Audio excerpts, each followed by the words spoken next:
V nedeljo nas bodo že navsezgodaj zajele padavine. Najprej na Gorenjskem, pa tudi severnem Primorskem. Žal lahko vmes nastanejo močnejše nevihte in kot lahko vidimo, se bodo padavine razširile nad vso Slovenijo.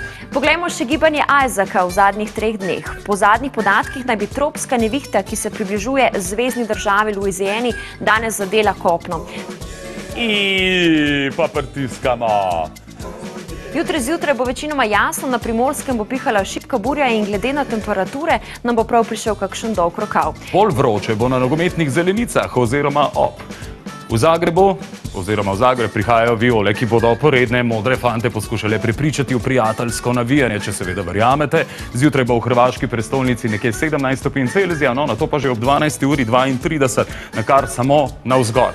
Prav za časa tekme bo najbolj vroče 37 stopinj Celzija, verjetno pa bo vročina še narasla po tekmi ali za Maribor ali Dinamo. Pri nas bo delno jasno, občasno pa pričakujemo tudi nekaj več oblačnosti. V Alpah se bodo popoldne pojavljale posamezne plohe, no nad našimi kraji pa bo pihal šibak severovzhodni veter.